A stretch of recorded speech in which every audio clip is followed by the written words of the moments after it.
ये की किताब आई है, यही किताब है।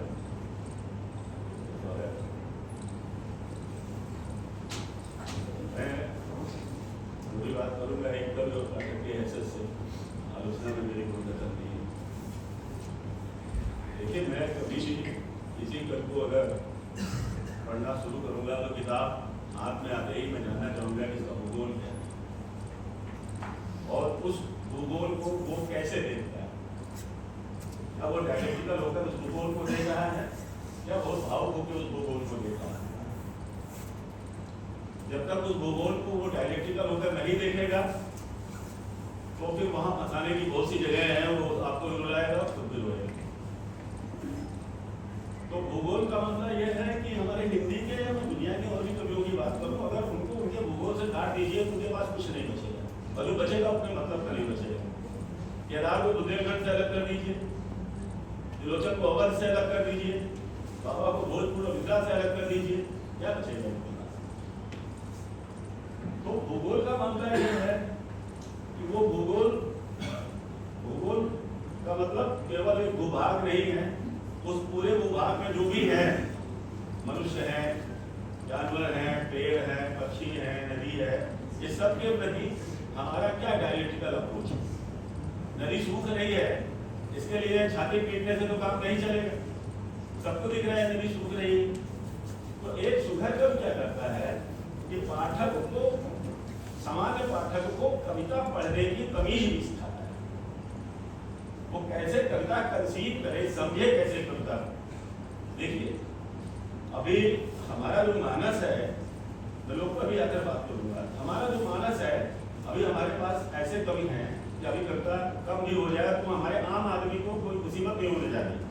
वो सूर्य से, मीरा से, कबीर से, सबसे अपना काम चलाता ही रहता है, उसके लिए पोइट्री का कोई इतना बड़ा टोटा नहीं। अभी हमारे तो सामने जो सबसे बड़ा संकट आ गया है, वो संकट ये आ गया है कि इस कविता समझने का तो उसका एक ही तरीका है, मानस, और उसी मानस को इसी ढंग से आप जाएंगे तभी वो समझेगा। आप उसको ये नहीं कह सकते कि आप ऐसे कविता समझिए, वो समझेगा, उसका एक फॉर्म है उसके दिमाग में, उसी तरह से कविता होती है। अब उस फॉर्म में तमाम चीजें ऐसी हैं जो गड़बड़ है, परंपरा में तमाम फिडिलिटी है, तमाम स्त्री विरोध है, तमाम मनुष्यों का विरोध है। तो उसको आप वैज्ञानिक रूप से कैसे लैस करते हैं इस कविता के माध्यम से, और यह बहुत बड़ी एक शर्त है।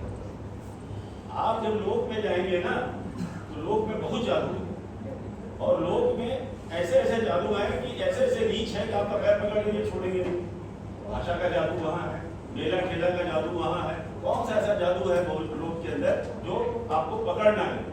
तो एक सुघड़ कवि वैज्ञानिक चेतना से, डायलेक्टिकल तरीके से लैस होकर ही लोक में जाकर के बच के आ सकता है, वरना आपने देखा है, आप सब है कि लोग ने कैसा लील लिया बहुत बड़े बड़े कवियों से। लोग ने बहुत बड़े बड़े कवियों को लील लिया, वही गाने बजाने रोने लगे और वही उसने खत्म कर दिया। वो एक वैज्ञानिक बोध जो है, वो कवि पहले तो अपने अंदर पैदा करेगा, फिर कविता के माध्यम से वो जाएगा अपने लोगों के पास, और उनकी जो एक स्टैग्नेंट सोच है उसमें धक्का देगा, उसको बोलेगा कि नहीं, चीजें इस तरह से देखी जा सकती है। तो ये भी बहुत बड़ा जिम्मेदारी है। अभी क्या है कि जब मैं पढ़ रहा हूँ इनको लगातार, मैंने भी काफी दिन कुछ ऐसी स्टडीज नहीं पढ़ पाया ठीक से, लेकिन मैंने काफी पढ़। अब देखिए, जो कवि है वो अचानक आके नहीं खड़ा हो जाता, वो एक परंपरा के बाद आता है कोई एक कवि। भगत सिंह अचानक नहीं आ गए, 100 साल गदर पार्टी का इतिहास है, तब भगत सिंह आए सामने आ गए। तो आप कहे जैसे किसी भगत सिंह को लाके आप खड़ा कर देंगे तो नहीं होगा। आए हैं ये एक पूरी परंपरा के साथ आए हैं, और जहाँ ये आए हैं, जहाँ ये पहुंचे हैं, उसमें देखिए, मैं बार बार इस बात को मानता हूँ कि जो हिंदी की कविता, जो लोकल ये जिसको आप लोग कह रहे हैं, ये बहुत ज्यादा ये लिखा हुआ सब बहुत ज्यादा हो गया है। लोग कहिए तो जैसे नेता कहिए तो स्थितियाँ पैदा हुई है इसके साथ में। देखिए, जो जनपदीय चेतना है जो जनपद के बारे में, जिसके बारे में हम कहते हैं, जनपदी कविता के बारे में हम जो बात करते हैं, तो अभी भी मैं आपसे ये बता दूं कि हमें ये पता होना चाहिए कि कविता क्या कर सकती है और उसकी कितनी ताकत। ये दुनिया बनाई और बिगाड़ी राजनीति ने, और ये राजनीति ही इसको बनाएगी, बिगाड़ेगी। अब हमारी कविता का उस राजनीति में कितना दखल होगा, हमें ये देखना। वो पोइट्री वहां कितना दखल करती है, वो करना पड़ेगा। बाकी कोई कवि इस भ्रम में ना रहे कि हमारी कविता लिखने से हमारे अनुवाद अच्छे हो जाएंगे, हमारा सब कुछ ठीक हो जाएगा। ऐसा कहीं कुछ होने नहीं जा रहा, क्योंकि कविता का नहीं काम है जितना है। आप देसी कट्टे से एलर्जी की बात नहीं कर सकते। तो माफ करिए, मैं कट्टा नहीं कह रहा हूँ कविता को देसी, लेकिन उसकी एक सीमा है, मतलब कि उसका है कि उससे उतना ही कुछ कर सकते हैं। और जो चेतना के स्तर पे बदलना चाहता है, कविता पढ़ के वही बदलेगा। पत्थर से आप पत्थर को नहीं बदल सकते आप कविता सुना करके। तो उस संवेदना को कैसे सहेजा जाए। अब देखिए, ये है बड़ी मजेदार बात। मैं इस विषय पर मिलने के लिए अभी मेरा बड़ा मन हुआ।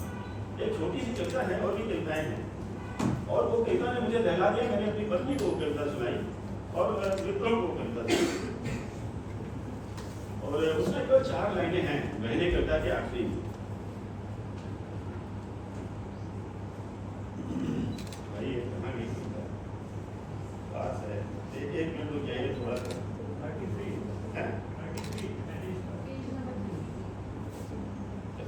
है। अब देखिए, बड़ी मजेदार बात बता रहा हूँ, जो जिसने मुझे कम से कम इस कविता ने मुझे बहुत दिन तक बेचैन रखा है। 4 लाइन देखिए, पता नहीं आप लोगों की लोकल, क्योंकि यहाँ के लोग हैं वो उस भाषा को बेहतर समझते हैं। और जो मैंने भी, एक माँ क्या कह रही है सब जानते हुए, वो झेलते आ रही है परंपरा के साथ। उसने भी अपनी माँ को ये झेलते देखा होगा, खुद झेल रही है, खुद हर संकटों को एक एक, मतलब उसकी नजर से कुछ बच नहीं सकता है। लेकिन वो क्या कह रही है कि माँ ने कहा, लुगड़ी के पल्ले से आंखें पोंछते हुए, तो या बात कोई और सुख मत कह दीजिए, हमारी बेटी को मौत। ये किस तरह से माँ ने कहा, ये बात किस हृदय से माँ ने कहा। माँ नहीं जान रही है बेटी की आदत क्या है, माँ नहीं जान रही है कि हम क्या झेल के आ रहे हैं और हम क्या झेल रहे हैं। लेकिन ये कम की ताकत यहाँ है। कवि का संवेदनशीलता यहाँ से आप पकड़ेंगे। कोई पूरी कविता में नहीं पकड़ा जाता है, 4-5 लाइन में ही वो कहता है पूरी बात। उस बात को कहने के लिए पूरी कविता रचता है। संजय इंडिया उसका 3-4 लाइन का होता है। मैं ये कहना चाह रहा हूँ कि जब तक इस स्तर पे चीजों को देखने और समझने, एक स्त्री कि इससे बड़ी पीड़ा तो मुझे नहीं समझ में आती जो इन्होंने पकड़ी है फिलहाल, कि वो पूरे संकटों को जानती है कि मेरी बेटी की हालत क्या है, और फिर उसको झुठला के कहती है कि नहीं तू बंद कर ये सब बातें, मेरी बेटियां बहुत अच्छे से। तो ये जो दर्द है, ये जो तकलीफ है, वो वही पोएट ला सकता है कविता के अंदर, जो वहां तक जाके और उस शिद्दत से उसको महसूस करे। कविता में बड़ी विचित्र तरह की चीजें होती हैं, जो मुझे लगता है जो मेरे अनुभव भी उसी तरह के हैं कि कभी कभी आप बड़ी गंभीर जगहों से भी सीधे निकल जाते हैं, और कभी कभी छोटी सी जगह पकड़ लेती है, अटका लेती है।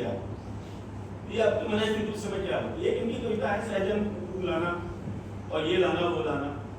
मैं एक दिन अभी अपने गाँव के घर से रास्ते से निकल रहा था, रास्ता में अपने गाँव में गाना नहीं, तो मैं देखा बारात विदा हुई है, कुछ महिलाएं गा रही है कि लगाया छाता पिया बांगा में घूमे, बांगा में घूमे, छोटा सा सफर में बदौसा में घूमे। मैं बड़े ध्यान पर बड़ी देर तक उस गाने को सुन के रास्ते पर चल रहा था। वो क्या कह रही है कि मेरा पति छाता लगा के बांगा में घूम रहा। इनकी कविता जब मैंने पढ़ी उस कविता को, तो मैंने वो कोरिलेट कर दी। वो महिला का सुख कहाँ, कितना छोटा और कितना बड़ा सुख है, मुझे ये चीज चाहिए, वो चीज, ये चीज। आप समझिए कि ये छोटे छोटे सुखों को पकड़ना, उसके लिए बांगा ही शिमला है।